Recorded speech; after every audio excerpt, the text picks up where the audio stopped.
नमस्कार दोस्तों, अंजना कुमारी चैनल में आपका हार्दिक स्वागत है। मैं कामना करती हूँ कि आप लोग स्वस्थ रहें, तंदुरुस्त रहें, दिन दोगुनी रात चौगुनी उन्नति करते रहें। आज को जो हमारी वीडियो का विषय है वो क्या है, हिंदी का महत्व और हिंदी विषय में अपना करियर बनाना चाहते हैं तो वही लोग इस वीडियो को देखें जिनको हिंदी पसंद है और हिंदी में अपना करियर बनाना चाहते हैं, जो हिंदी में करियर बनाने के सपने देख रहे हैं या हिंदी टीचर बनना चाहते हैं। अगर आप हिंदी के लिए डेमो देने जा रही हैं, चाहे वो KVS हो, NVS हो, DSSB हो या किसी भी स्टेट का या किसी भी क्षेत्र का डेमो देने जा रहे हो तो इस वीडियो को अवश्य देखें। सबसे पहले बात, अगर आपको हिंदी में डेमो देना है तो क्या करना है कि इंटरव्यूअर आपको कोई टॉपिक पढ़ाने को बोलेगा, या तो वो खुद टॉपिक देगा या फिर आपको अपनी चॉइस पर छोड़ देगा। तो आप क्या करते हैं, ज़्यादातर आप तुरंत अपने किसी टॉपिक को पढ़ाने लगते हैं।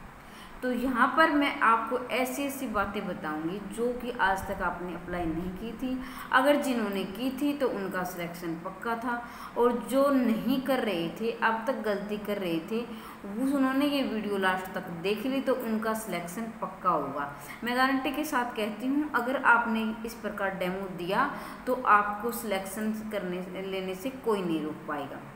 तो आपको क्या करना है कि जब भी आप क्लास में डेमो देने जाएं, सबसे पहले आपको बच्चों का वेलकम, बच्चों का स्वागत शुद्ध हिंदी में करना है। ध्यान रहे, आप अगर आपकी इंग्लिश अच्छी है तो अच्छी बात है, आप इंग्लिश थोड़ी बहुत प्रयोग कर सकती हैं, लेकिन वहाँ पर व्याकरणिक अशुद्धि नहीं होनी चाहिए। लेकिन मैं आपको सलाह देती हूँ, ये मेरा अपना अनुभव है, आप जहाँ तक हो सके हिंदी का ज़्यादा से ज़्यादा और प्रभावशाली रूप से प्रयोग करें। इससे क्या होगा कि बच्चे प्रभावित होंगे कि मैडम कितनी अच्छी शुद्ध हिंदी बोल रही है और किस प्रकार अच्छी प्रकार बातचीत करती है। और दूसरी बात, जो इंटरव्यूअर है वो भी आपसे प्रभावित होगा कि इतनी प्रभावशाली भाषा बोल रही है मैडम। अब दूसरी बात क्या है कि जब भी आप वेलकम करें उसके बाद आप टॉपिक की शुरुआत न करें। तो आपको क्या करना है, मैं आपको बताती हूँ कि आपको उसके बाद हिंदी के महत्व को बताना है।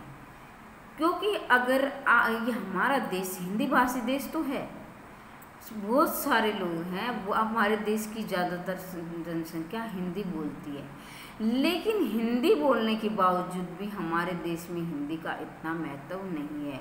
हिंदी को इतनी इज्जत की निगाहों से नहीं देखा जाता है जितना कि इंग्लिश को देखा जाता है। आपको क्या करना है, बच्चों को हिंदी के महत्व के बारे में बताना है और हिंदी के महत्व को भी किस प्रकार बताना है ये मैं आपसे चर्चा करूँगी। हिंदी के महत्व को आपको ये बताना है कि अच्छा बच्चों, आपको पता है कि आप हिंदी में किस प्रकार अपना करियर बना सकते हैं। आप अध्यापक बन सकते हैं, आप लेक्चरर बन सकते हैं, आप प्रोफेसर बन सकते हैं और आप व्याख्याता बन सकते हैं, आप पत्रकारिता में जा सकते हैं। और सोशल मीडिया पर और विदेशों में हिंदी का कितना उपयोग हो रहा है और हिंदी ज़्यादा से ज़्यादा लोग बोल रहे हैं।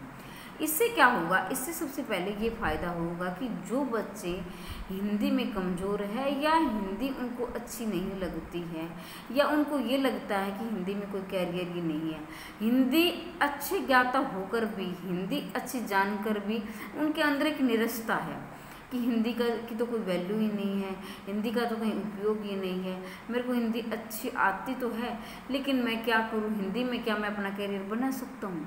तो इससे क्या होगा, जिन बच्चों को हिंदी पसंद है उनके अंदर एक जागरूकता आएगी और एक उत्साहपूर्ण माहौल बनेगा। हाँ, हम हिंदी में अपना करियर बना सकते हैं और मेरी हिंदी अच्छी है तो मैं हिंदी को और पढ़ूंगा और पढ़ूंगी, इस प्रकार की बातें उनके दिमाग में आएगी। और क्या है, इंटरव्यूअर है जो आपसे पीछे बैठकर आपका निर्णय कर रहा है या आपका मूल्यांकन कर रहा है, वो क्या आ गया, वो भी ये सोचेगा कि आज तक किसी ने हिंदी के महत्व को टॉपिक पढ़ाने से पहले नहीं बताया, तो वो भी आपकी बातों से, आपके विचारों से प्रभावित होगा। क्योंकि हिंदी के महत्व को बताना यहाँ यूँ जरूरी हो जाता है, जिस प्रकार आपको कोई सब्जी पसंद नहीं है या कोई चीज़ आपको खाने में पसंद नहीं है और वो आपको ज़बरदस्ती कोई बोले लो खा लो, तो क्या, या तो आप उसको खाएंगे नहीं, अगर आपने उसको खा भी लिया तो बड़ी निरस्ता से थोड़ा बहुत खा लेंगे, अब मन खुश होकर नहीं खाएंगे। लेकिन अगर आपने उसको पहले नहीं बताया कि आप टेस्ट करके देखें, हो सकता है कि आपने वो सब्ज़ी अच्छी बनाई हो तो वो खा भी ले। यहाँ पर मैं सब्ज़ी की बात नहीं कर रही हूँ, ना ही किसी खाने पीने की बात कर रही हूँ। मेरा मतलब आपको सिर्फ उदाहरण देना है। मेरे कहने का मतलब ये है कि अगर आपको, जिन बच्चों को हिंदी पसंद नहीं है तो वो भी हिंदी को बड़ी उत्सुकता से रुचि लेंगे अगर आपने हिंदी के महत्व को बताया।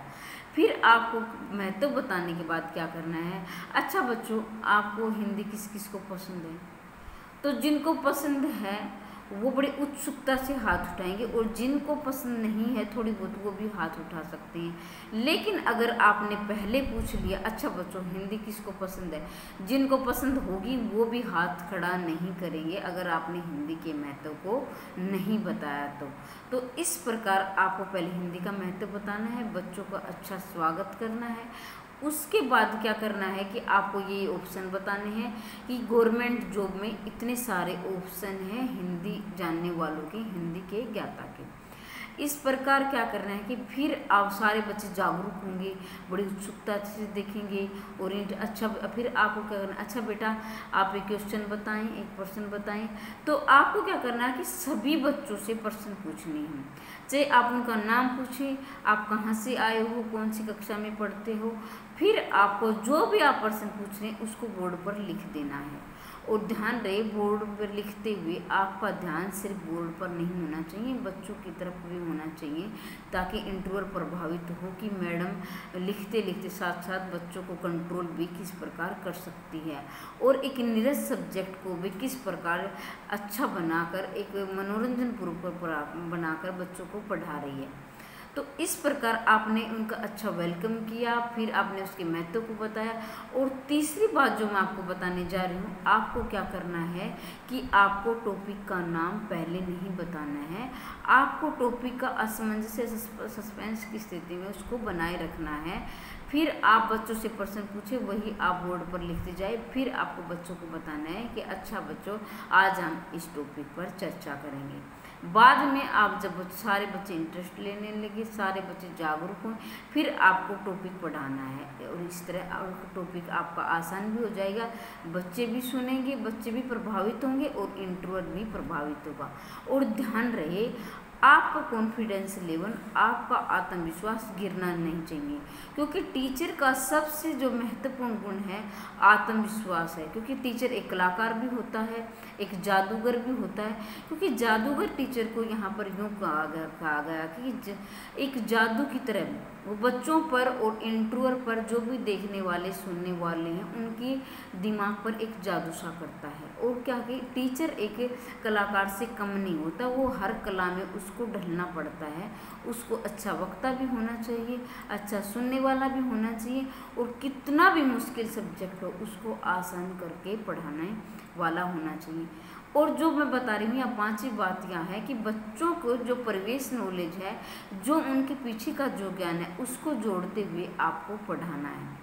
तो आज मैंने आपको ये बातें बताई, आपको कैसी लगी, आपको क्या कुछ सीखने को मिला, वह कमेंट करके ज़रूर बताएं। अपने दोस्तों को शेयर करें जो हिंदी पढ़ने वाले हैं या हिंदी में अपना करियर बनाना चाहते हैं। वीडियो को लाइक करें, शेयर करें, सब्सक्राइब करें, और हाँ बेल आइकन को ज़रूर दबाएँ, ताकि मेरे द्वारा डाली गई हर वीडियो का नोटिफिकेशन आप तक पहुंच सके। वीडियो देखने के लिए धन्यवाद।